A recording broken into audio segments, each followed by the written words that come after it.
Hello and welcome to TechDredge, a place where we do hardware reviews, overviews and unboxings. With X99 on the horizon, X79 chipset is nearly obsolete, so what better time to review Asus's X79 Deluxe. I'm going to try and keep this quick.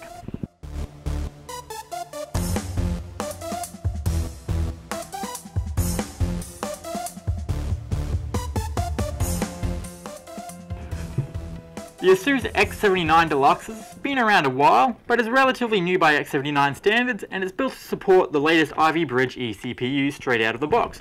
So, let's get this thing straight out of the box. There is a nice window here for your viewing pleasure, and when you open it up, like the motherboard smell. The motherboard itself is usually in an anti-static bag, but I have used this before and opened it, so I've lost the bag. I'll just take this out and we'll come back to it later. Let's do the accessories first. So first up, even though this isn't necessarily a gaming board, we have a nice rigid Republic of Gamers 3-way SLI bridge. So if you wanted to stick 3 graphics cards in here, unfortunately you don't get the same sexy rigid bridge for 2-way SLI. Instead you get this ugly copper one. I really wish they'd at least sleeve these things, they're hideous. You get 10 SATA cables, 5 straight-ended and 5 right-angle connectors, USB 2.0 riser, and our front panel Q connector to help make installing things such as power and resets, which is easier. You have this antenna, which is really nice and sleek. I love this design. You can rotate it around, and it's magnetic, so you can stick it to the outside of your case, or the inside of your case, or anywhere else made of metal. You get a pretty nice I/O shield. I'm so glad that this cushion thing has become a standard. So there's a piece of cushion between the two faces, so that when you install it, you don't slice your hands open, which used to be a real problem not that long ago. And it also helps protect from interference. And then you also get a driver disc and a manual, which I fell asleep with and have now lost. So the board itself actually looks quite sexy, although I know not many people are fans of this gold color scheme, but I think it's quite tastefully done on this board. Just the heat sinks are in gold, everything else is in black or a dark grey. This is a Deluxe series board, so it is cheaper than, say, a workstation class board, and it's designed to cater for pretty much everyone. It's a real all-around board.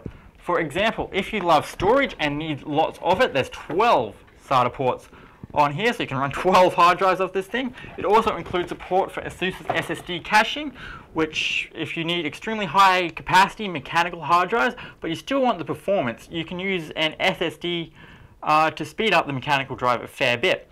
If you are a networking enthusiast, you have dual gigabit Ethernet ports plus Wi-Fi 802.11ac and Bluetooth 4. So if you're a gaming enthusiast, you can run 3 cards in SLI or 4 cards in Crossfire. So if you have 1 graphics card in the top slot or the 5th slot, it will run at 16x. If you have a graphics card in the top slot and the 5th slot, they will both run at 16x. And if you decide to go just all balls out and put 3 graphics cards in here, the top one will run at 16x while the last 2 will run in 8x. The PCIe layout is more or less ideal for my use, but that might not be so for you. This top PCIe slot is awfully close to this heatsink, and some bigger CPU coolers protrude over. And if you're worried about a cooler shorting on a graphics card, a backplate might be a nice option, but make sure it will fit because there really isn't a lot of room here. If you like overclocking, then this is certainly the board for you. One cool thing is Asus's TPU feature. Basically, you flick this switch from TPU off to TPU 1, and that loads an overclocking profile onto your CPU, and that'll work well. But flick it up to TPU 2, and it will analyze the specific hardware, and it will really try and tune it as much as it can. The EPU switch, on the other hand, is kind of the opposite. While it doesn't affect performance, it will turn down the voltages as low as it can to squeeze out all of the efficiency out of your CPU, and that's a very cool feature in my mind, as I don't typically overclock. So apart from that, I think I will just list off all the connectors on this board. There are 6 4-pin fan headers that can be controlled in the UEFI or BIOS, so you can set up your custom fan curves or your RPM, or that'll work in the operating system as well. They're reasonably well located, though I would have liked to see one up here near the 8-pin. There are 4 USB 2.0 headers, but only 1 USB 3.0 header, which really isn't enough. but I think that's a chipset limitation, as no other boards have more than one either. You have a clear CMOS button, a Mem OK button, which will just boot if your memory is having trouble, so you don't need that so often these days.